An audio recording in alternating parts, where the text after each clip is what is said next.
আমার বাবা, আমার আত্মীয় স্বজন যারা দুনিয়ার থেকে চলে গেছে, গানের আওয়াজ তার কানে যাওয়ার সাথে সাথে ওই কবরের ভিতরে, ওই কই মাছের ভিতরে ছটফট করতে থাকে, ছটফট করতে থাকে, আর চিল্লাতে থাকে, বলতে থাকে, তোদেরকে দুনিয়াতে রেখে এসেছি, আজকে তোদের কারণে আমাদের শাস্তি হচ্ছে, তোদের জন্য কত কষ্ট করেছি, তোরা আজকে গানের আওয়াজ ছড়াইয়া দিয়েছি, তোদের কারণে আজকে আমাদের কবরে শাস্তি হচ্ছে, বন্ধ কর, বন্ধ কর, আওয়াজ করে তোরা বন্ধ কর। আজকে আমাদের মা দুনিয়ার থেকে চলে গেছে, বাবা দুনিয়ার থেকে চলে গেছে, কোন কাজে সে কষ্ট পায়, কোন কাজে সে শান্তি পায়, এই বিষয়টা আপনি আর আমি যদি লক্ষ্য না করি, তাহলে কি মনে করছেন কালকে আপনি আর আমি যখন কবরস্থ হব, আমার সন্তানেরা আমাদের এই বিষয়ে লক্ষ্য রাখবে?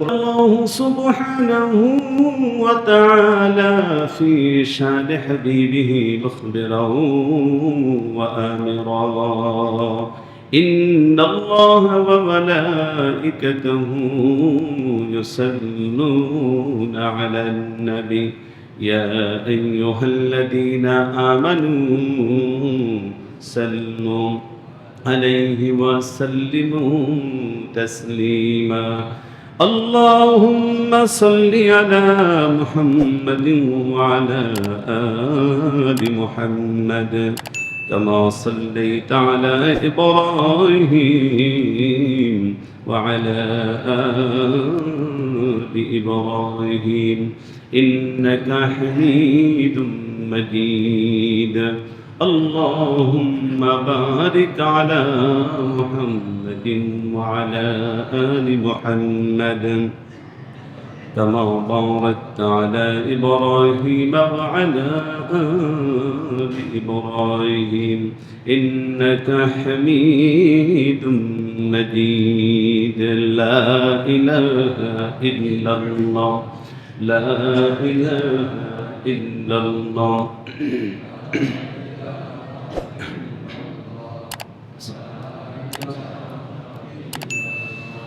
لا إله إلا الله محمد رسول الله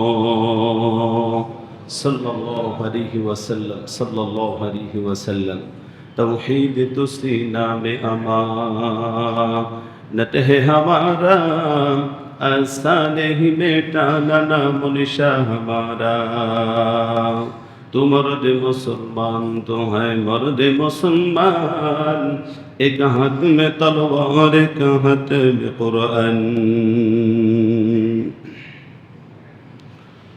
আলহামদুলিল্লাহ মহান আল্লাহ পাকের দরবারে অগণিত অসংখ্য শুকরিয়া যে আল্লাহ রাব্বুল আলামিন আমাদেরকে বরকতপূর্ণ মাস, সপ্তাহের মধ্যে সর্বশ্রেষ্ঠ দিন জুমার দিন, ইবাদতের মধ্যে সর্বশ্রেষ্ঠ ইবাদত নামাজের উদ্দেশ্যে পৃথিবীর শ্রেষ্ঠতম স্থান মসজিদে আমাদেরকে যথাসময়ে আসার বসার তৌফিকটুকু দিয়েছেন। এজন্য একমাত্র শুধুমাত্র সেই মহান রব্বুল আলামিনকে সন্তুষ্ট করার লক্ষ্যে হৃদয়ের সবটুকুন ভালোবাসা আবেগ উজাড় করে দিয়ে উচ্চ কণ্ঠে আওয়াজ দিয়ে বলছি আলহামদুলিল্লাহ।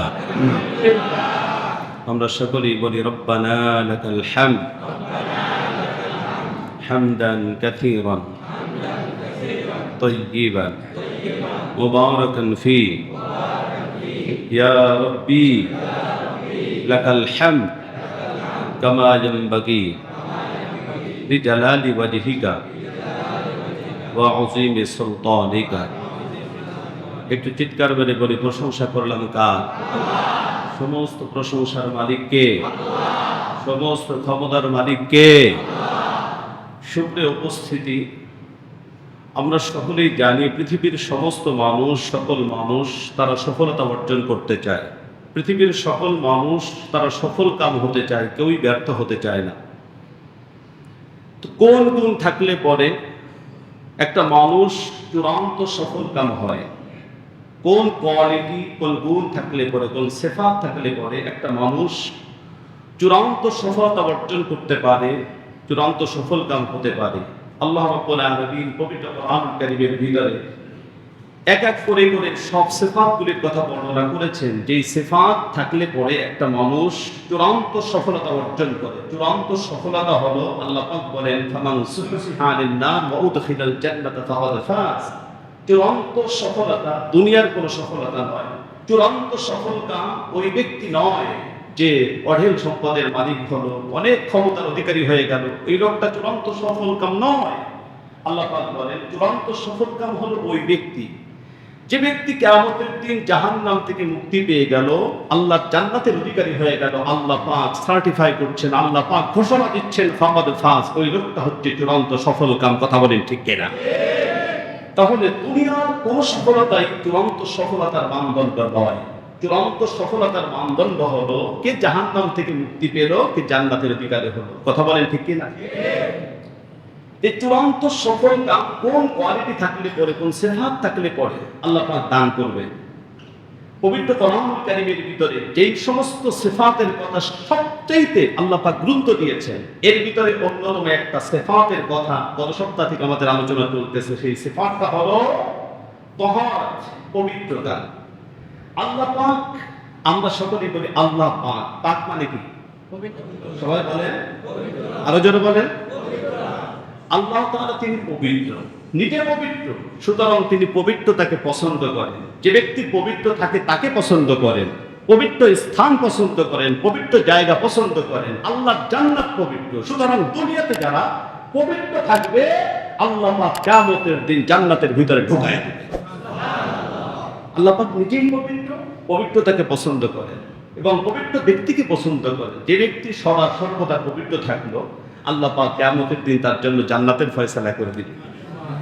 আল্লাহ রাব্বুল আলামিন পবিত্র কোরআনুল কারীমের ভিতরে এই কথাটা বারবার ঘোষণা করেছেন। যেমন এক আয়াতের ভিতরে আল্লাহ রাব্বুল আলামিন বলেন, ইন্নাল্লাহা ইউহিব্বুত তাওয়াবিনা ওয়া ইউহিব্বুল মুতাতাহহিরিন। আল্লাহ রাব্বুল আলামিন বলেন, আমার বান্দার বান্দিরা পবিত্রতা আমি এত পছন্দ করি, যে লোকটা তার ভিতর এবং বাহির উভয়টা পবিত্র করলো। আল্লাহ রাব্বুল আলামিন বলেন, ইন্নাল্লাহা ইউহিব্বুত তাওয়াবিন, যেই লোকটা তওবা করে তার ভিতরটা পবিত্র করলো, ওয়া ইউহিব্বুল মুতাতাহহিরিন, এবং বাহ্যিক যে সমস্ত অঙ্গ প্রত্যঙ্গ আছে, তার শরীর আছে, কাপড় আছে, সবগুলোকে যে পবিত্র রাখলো, আল্লাহ পাক বলেন ওই লোকটাকে আমি পছন্দ করি। যারা বাহির এবং ভিতর উভয়টা পবিত্র হয়ে গেল, আল্লাহ রাব্বুল আলামিন বলেন, قد أفلح من زكاها وقد خاب من دساها। আল্লাহ রাব্বুল আলামিন বলেন, যারা যার ভিতর এবং বাহির উভয়টা পবিত্র হয়ে গেল, ওই লোকটা সফল কাম হয়ে গেল, চূড়ান্ত সফল কাম হয়ে গেল। কিয়ামতের দিন আমি আল্লাহ পাক তার জন্য জান্নাতের ফয়সালা করে দিব।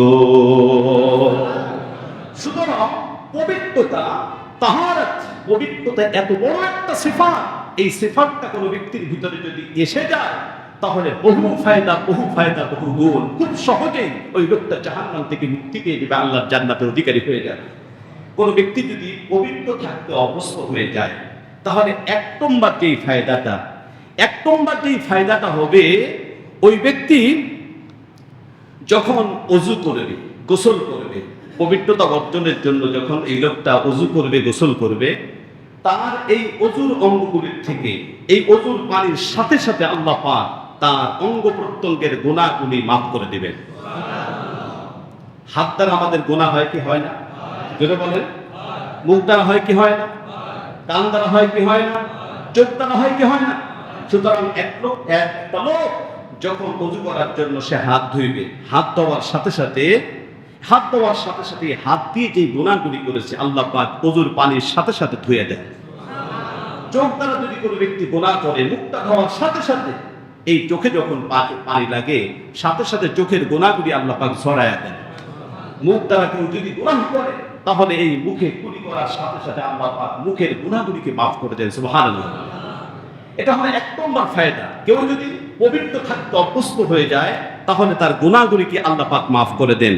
দ্বিতীয় নম্বর, যে নেক কাজের স্পৃহা, ভালো কাজের স্পৃহা তার বেড়ে যাবে। যদি পবিত্র ব্যক্তি পবিত্র থাকতে যদি অভ্যস্ত হয়ে যায়, তাহলে ভালো কাজ করতে তার ভালো লাগবে, মন্দ কাজ করতে তার খারাপ লাগবে।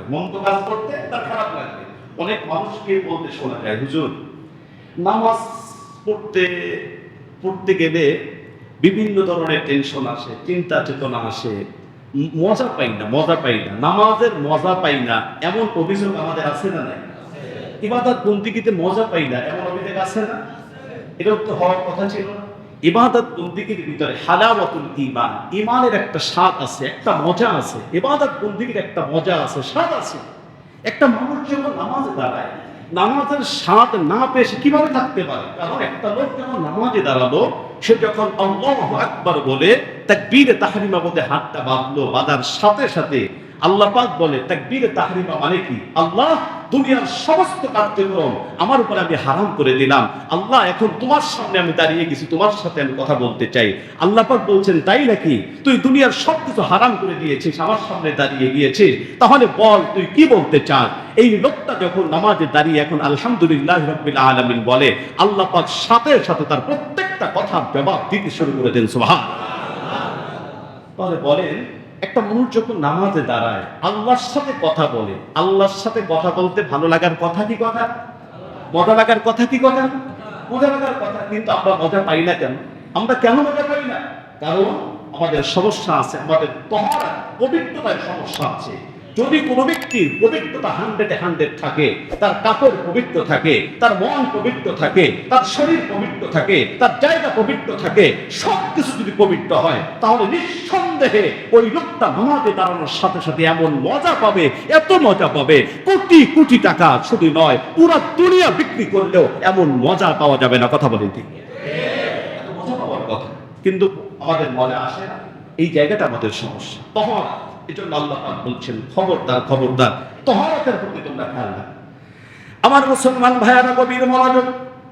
কোন ব্যক্তি যদি 100 পবিত্রতা বর্জন করতে পারে, তার শরীর মন সবকিছু যদি পবিত্র রাখতে পারে, এক নম্বর যে ফায়দাটা হবে, তার অঙ্গ প্রত্যঙ্গের থেকে আল্লাহ রাব্বুল আলামিন ওযুর পানির সাথে সাথে, গোসলের পানির সাথে সাথে তার অঙ্গগুলি থেকে তার গুনাহগুলিকে মাফ করে দিবেন, মুছায়া দিবেন। দ্বিতীয় নম্বর যে ফায়দাটা বললাম, যদি কোনো ব্যক্তি পবিত্র থাকতে অভ্যস্ত হয়ে যায়, তাহলে ভালো কাজ করার স্পৃহা তার বেড়ে যাবে, নেক কাজ করতে তার ভালো লাগবে। আর আল্লাহ যেই কাজ করলে আল্লাহ পছন্দ হন, ওই সমস্ত কাজ করতে তার খুব খারাপ লাগবে। কিন্তু আমাদের উল্টাটা হয়, নামাজ পড়তে ভালো লাগে না, কিন্তু খেলা দেখতে ভালো লাগে। নামাজ পড়তে ভালো লাগে না, টিভি দেখতে ভালো লাগে। নামাজ পড়তে ভালো লাগে না, সিনেমায় যে ছবি দেখতে ভালো লাগে। আছে না? না কথা বলেন, আছে না? না আমাদের ভালো কাজ ভালো লাগে না, দেখা যায় খারাপ কাজ করতে আমাদের ভালো লাগে। এর কারণ এই জায়গাটা, তহরাতের সমস্যা আছে আমাদের। আল্লাহ পাক আমাদেরকে পবিত্র কারি হিসাবে কবুল করে নেন। জোরে বলুন আমিন। পবিত্র ব্যক্তি হিসেবে আল্লাহ পাক আমাদেরকে কবুল করে নেন। দেখেন, কোন ব্যক্তি যদি 100 তহরা পবিত্র থাকতে পারে, তাহলে তৃতীয় নম্বর এই ফায়দা, এই লোকটা শাহাদাত, শহীদ হিসাবে শাহাদাতের মর্যাদা নিয়ে দুনিয়া থেকে যেতে পারবে। জোরে বলুন না সুবহানাল্লাহ। কোন ব্যক্তি যদি ওযু সহকারে তার মরণ হয়, কি সহকারে? ওযু সহকারে পবিত্র অবস্থায় ওই লোকটা যদি দুনিয়া থেকে যেতে পারে, তাহলে আল্লাহ পাক ওই লোকটাকে শহীদ হিসেবে গণ্য করে নেবেন। কত বড় কথা! শাহাদাত এটা কি চারটিখানি ব্যাপার?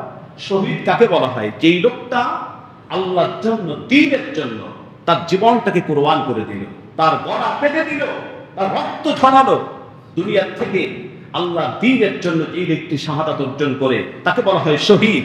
তাহলে ওযু সহকারে পবিত্র অবস্থায় যদি কোনো ব্যক্তি দুনিয়া থেকে যেতে পারে, আল্লাহ পাক তাকে শাহাদাতের মর্যাদা দান করবেন। আল্লাহ পাক আমাদেরকে শহীদ হিসাবে কবুল করবেন। যারা বলেন আমিন। তৃতীয় নম্বর এই ফায়দা, দেখেন, কোন ব্যক্তি যদি পবিত্র থাকতে অভ্যস্ত হয়ে যায়। আমরা তো পবিত্র থাকতে অভ্যস্ত না। আমরা ওযু করি কখন? যখন নামাজে আমরা দাঁড়াবো, তখন আমরা ওযু করি। নামাজের আগে আমরা ওযু করতে চাই না, ওযু সহকারে আমরা থাকতে প্রস্তুত না, আমাদের ভালো লাগে না, কষ্ট হয়ে যায়। কিন্তু একটা লোক যদি ওযু করে ঠিকভাবে, তাহলে কিয়ামতের ওই কঠিন ময়দানে যখন 1 বিঘাত মাথার উপরে সূর্যটা চলে আসবে, এই জমিনটা তামায় পরিণত হয়ে যাবে। গোটা পৃথিবীর মানুষ যখন ইয়া নফসি বলে ডাকতে থাকবে, একমাত্র ব্যক্তি যিনি ইয়া উম্মতি বলে ডাকবেন, তিনি হচ্ছেন সাইয়্যিদুল মুরসালিন জনাবে মুহাম্মদ রাসূলুল্লাহ সাল্লাল্লাহু আলাইহি ওয়াসাল্লাম। ইনি দৌড়াবেন, আল্লাহ রাসূল দৌড়াবেন, পুরা হাসরের ময়দানের ভিতরে দৌড়াইতে থাকবেন আর দৌড়াইতে থাকবেন। তার উম্মত আর উম্মতিদেরকে বেছে বেছে টেনে টেনে এক জায়গায় জড়ো করবেন এবং তাদেরকে নিয়ে আল্লাহর জান্নাতে চলে যাবেন। দোস্ত, আল্লাহ রাসূল সাল্লাল্লাহু আলাইহি ওয়াসাল্লাম এই কোটি কোটি কোটি কোটি মানুষের, অসংখ্য মানুষের ভিতর থেকে তার উম্মত আর উম্মতিদেরকে কিভাবে বাঁচবেন জানেন? যারা পবিত্র থাকতো, তার অঙ্গ প্রত্যঙ্গ সদা সর্বদা পবিত্র রাখার চেষ্টা করত। যে যত বেশি সহকারে থাকবে, তার অঙ্গ প্রত্যঙ্গ কিয়ামতের দিন জল জল করতে থাকবে, তার অঙ্গ প্রত্যঙ্গগুলি চমকাতে থাকবে। আল্লাহ রাসূল এই অঙ্গ প্রত্যঙ্গের চমক দেখে দেখে বেছে বেছে নিজের হাতে ধরে ধরে এক জায়গায় জড়ো করে আল্লাহ রাসূল জান্নাতের ভিতরে ঢুকায় দেবেন। জোরে বলুন সুবহানাল্লাহ। চতুর্থ নম্বর ফায়দা এটা, পবিত্র থাকা ফজিলত। আল্লাহ রাসূল সাল্লাল্লাহু আলাইহি ওয়াসাল্লাম নিজের হাতে ধরে ধরে তাদেরকে জান্নাতে ঢুকায়। আমার মুসলমান ভাইয়েরা, এই জন্য আল্লাহ রাব্বুল আলামিন তিনি চান পৃথিবীর সব জায়গায় তার নাম উচ্চারিত হোক, পৃথিবীর সব জায়গায় আল্লাহ রাব্বুল আলামিনের নামের ধ্বনি উচ্চারিত হোক। কারণ তাহলে বন্ধুগণ আমার, যত জায়গায় আল্লাহর নামের ধ্বনি উচ্চারিত হবে, আল্লাহর জিকির হবে, যেই জায়গায় আল্লাহর জিকিরের ধ্বনি হবে, যত দূরে পৌঁছে যাবে ওই জায়গা পর্যন্ত, ওই জমিন পর্যন্ত পুরো জায়গাটা আল্লাহ রাব্বুল আলামিন পবিত্র করে দেন। আল্লাহর নামের ধ্বনি, জিকিরের ধ্বনি যত দূর পৌঁছায় যাবে, পায়ে যাইবে, অত দূর পর্যন্ত, অত দূর জায়গা আল্লাহ রাব্বুল আলামিন পবিত্র করে দিবেন। বন্ধুরে আমার, কিন্তু শয়তান চায় পুরো জায়গাটায় আল্লাহর নাম, পৃথিবীতে যেন, শরীরে যেন আল্লাহ রাব্বুল আলামিনের নামটা উচ্চারিত না হয়, সব জায়গায় যেন গান বাদ্যের আওয়াজ ছড়ায়া পড়ে, নাপাক আওয়াজগুলি ছড়ায়া পড়ে, গান বাদ্যের আওয়াজ যেন ছড়ায়া পড়ে। কারণ শয়তান সে নিজেও নাপাকিকে পছন্দ করে। সে জানে পুরো জায়গায় যদি নাপাকি ছড়ায়া দেওয়া যায়, তাহলে কিয়ামতের দিন সবগুলাকে জাহান্নামের ভিতরে ঢুকায় দেওয়া যাবে। আল্লাহ পাক চান আল্লাহর নামের ধ্বনি সব জায়গায় উচ্চারিত হোক। দেখেন, যেই জায়গায় আল্লাহ নামের ধ্বনি উচ্চারিত হবে, পুরো জায়গাটা, পুরো এলাকাটা পবিত্র করে দেন কে? জোরে বলতে হবে কে? আল্লাহ পাক পবিত্র করে দেন। দেখেন, যখন জিকির হয়, আল্লাহর নামের জিকির হয়, ওয়াজ ও নসিহত হয়, যখন তেলাওয়াত হয়, তখন যতদূর পর্যন্ত আওয়াজটা যাইবে ততদূর পর্যন্ত আল্লাহ পবিত্র করে দেন। ওই জায়গার ভিতরে যত মধ্যে গান কবরস্থ আছে, তাদেরকে আল্লাহ পাক এর বরকতে আল্লাহ পাক শান্তি দান করেন, আরাম দান করেন। সুবহানাল্লাহ বলেন।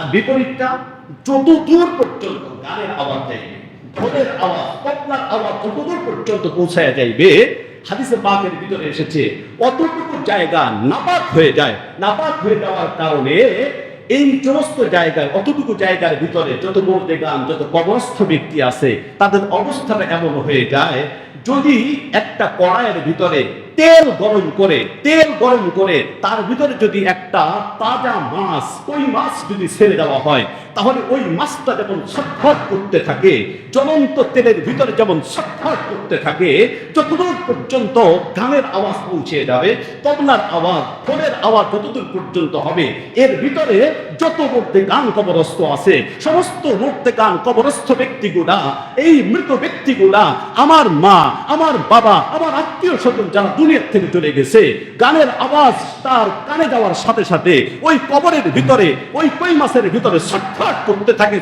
করতে থাকে আর চিল্লাতে থাকে, বলতে থাকে, তোদেরকে দুনিয়াতে রেখে এসেছি, আজকে তোদের কারণে আমাদের শাস্তি হচ্ছে, তোদের জন্য কত কষ্ট করেছি, তোরা আজকে গানের আওয়াজ ছড়াইয়া দিয়েছি, তোদের কারণে আজকে আমাদের কবরে শাস্তি হচ্ছে, বন্ধ কর আওয়াজগুলি তোরা বন্ধ কর। কিন্তু আজকে আমরা বুঝি না, আমাদের কারণে আমাদের মায়ের কষ্ট হচ্ছে, আমার কারণে আমার বাবার কষ্ট হচ্ছে, আত্মীয় স্বজনের কষ্ট হচ্ছে, আমাদের একটু অনুভূতি নেন। আমরা ইচ্ছামতো একটা বিবাহকে কেন্দ্র করে, বিভিন্ন উৎসবকে কেন্দ্র করে আমরা এত জোরে গান বাজাচ্ছি, এত জোরে ঢোলের আওয়াজ, পুরো এলাকার ভিতরে কেউ ঠিক থাকতে পারে না, ঘুমাতে পারে না। আমরা যারা জীবিত আছি তারাই ঘুমাইতে পারি না, তাহলে কবরস্থ ব্যক্তি ঘুমাবে কিভাবে? কথা বলেন ঠিক কিনা? এই অনুভূতি আমাদের কবে আসবে বলেন? এই অনুভূতিটা আমাদের কবে আসবে? আজকে আমাদের মা দুনিয়ার থেকে চলে গেছে, বাবা দুনিয়ার থেকে চলে গেছে, কোন কাজে সে কষ্ট পায়, কোন কাজে সে শান্তি পায়, এই বিষয়টা আপনি রাঙ্গা যদি লক্ষ্য না করি, তাহলে কি মনে করছেন কালকে আপনি আর আমি যখন কবরস্থ হব আমার সন্তানেরা আমাদের এই বিষয়ে লক্ষ্য রাখবে? কোনদিন করবে? কামা তাদিগ তুদা জৈসা করে ওইসা হবে, না মনে তো করকে থাক, জান্নাত বিহায় জাহান্নাম বিহায়, না মনে তো মরকে দেয়। দোস্ত, আজকে আজকে আমাদের আমাদের মৃত ব্যক্তিদের ব্যাপারে আমরা যেই মনোমানা করবো, যেই আচরণ করবো, কালকে যখন আমরা মৃত হব আমাদের পরবর্তী প্রজন্ম আমাদের সাথে ওই মনোমানা করবে। কথা বলে ঠিক আছে? সুতরাং অনেকেই বলে হুজুর, হ্যাঁ এটা হলো আমার ব্যক্তির স্বাধীনতা, ব্যক্তির স্বাধীনতা, আমার মেয়েকে বিবাহ দিচ্ছে আমরা গান বাজাবো, আপনার আপনার সমস্যা নেই। হ্যাঁ, অনুষ্ঠান হচ্ছে আমার ব্যক্তির স্বাধীনতা, স্বাধীন বাংলাদেশে আমি গান বাজাবো, আপনার কি? হ্যাঁ, আপনার স্বাধীনতা আপনি করতে পারেন, এটা ভোট আপনি করবেন, কিন্তু আপনার কারণে আমার আত্মীয় স্বজন কবরের ভিতরে শান্তি থাকবে, এই অধিকার আপনাকে দেওয়া হয়নি। কথা বলে ঠিক কিনা? আপনার এই গান বাদ্যের আমাদের কারণে আমার মৃত মা বাবা আত্মীয় স্বজন তারা কবরের ভিতরে ছটফট করতে থাকবে, এই অধিকার আপনাকে দেওয়া হয় নাই। আপনার যদি গান শুনতে পারে চায়, আপনি জনমের মতো কানের ভিতরে ইয়ারফোন ঢুকায় গান শুনে, এটা আপনার ব্যাপার, কিন্তু চলে এলাকার ভিতরে গান বাজাতে পারবেন না, কারণ এই গানের কারণে আমাদের কষ্ট হয়, আমাদের মৃত ব্যক্তিদের কষ্ট হয়। দিকে আমরা কবে বুঝবো এটা? কবে বুঝবো এই কথাগুলো এতবার বলতেছি, তারপরে আমাদের সমাজের পরিবর্তন কেন আসতেছে? কেন আসতেছে না বলেন? এটাকে আমাদের এটা আমলি পরিণত করার দরকার আছে না? না, আজ থেকে কি আমরা অঙ্গীকার করতে পারি? আচ্ছা, গান বাদ্য না হলে কি বিবাহ হয় না? যেটা বলা হয় না যে অনুষ্ঠান আল্লাহ পাক আপনাকে একটা নিয়ামত দিয়েছেন, ভালো কিছু দিয়েছেন, একটা অনুষ্ঠান করবেন, এই অনুষ্ঠানে গান বাজাতে হবে কেন? ভালো কিছু বাজান, ভালো কিছু কাজ করেন, যেটা এই অনুষ্ঠানটাও যেন আপনার আমল নামায়, আমার আমল নামায় এবার যেন গণ্য হয়, এরকমের করা যায় কি চায় না? বল, আমরা এইভাবে করবো ইনশাআল্লাহ, এইভাবে করবো। দেখেন, দুনিয়ার জীবনটা আজকে আছি কালকে থাকবো না, কালকে আছি তো পরশুদিন থাকবো না, ঠিক থেকে যেতেই হবে। আজকে হাসি তামাশা মজা যা ইচ্ছা তাই করলাম, তাহলে কিয়ামতের দিন জাহান্নাম অপেক্ষা করতেছে। কিন্তু আপনি আজকে আমি যদি নিজের মনকে নিয়ন্ত্রণ করতে পারি, আল্লাহ মনোনীত পথে আমরা চলতে পারি, আল্লাহ রাসূলের সুন্নাত তরিকা অনুযায়ী চলতে পারি, তাহলে আল্লাহর জান্নাত আমাদের জন্য অপেক্ষা করতেছে। কথা বলেন ঠিক? আল্লাহ পাক যেন আমাদেরকে বোঝার তৌফিক দান করেন, জোরে বলুন আমিন। সুতরাং ভাই ভালোভাবে মনে রাখতে হবে কথাটা, প্রত্যেকটা জিনিসের পবিত্রতা অপবিত্রতা আছে, প্রত্যেকটা জিনিসের পবিত্রতা অপবিত্রতা আছে। গত সপ্তাহে আমরা দুইটা জিনিসকে আলোচনা করেছিলাম, একটা হলো পোশাকের পবিত্রতা, আরেকটা হলো শরীরের পবিত্রতা। পোশাকের পবিত্রতা তিনটি জিনিস গত সপ্তাহে বলা হয়েছে, আর শরীরের পবিত্রতা ওযু আর গোসলের মাধ্যমে এটা হয়। কিভাবে করবো এটা আমাদের গত সপ্তাহে আলোচনা হয়েছে। তৃতীয় নম্বর যে বিষয়টা, আমরা যে ঘরে যে বাসায় আমরা বসবাস করি, এই ঘরের ওই বাসারও কিন্তু একটা পবিত্রতা অপবিত্র আছে, আছে না? ঘরের কিন্তু পবিত্রতা অপবিত্রতা আছে। একটা বাসা বা একটা ঘরের মৌলিক ভাবে পবিত্রতা হলো তিনটি জিনিস। কয়টি জিনিস?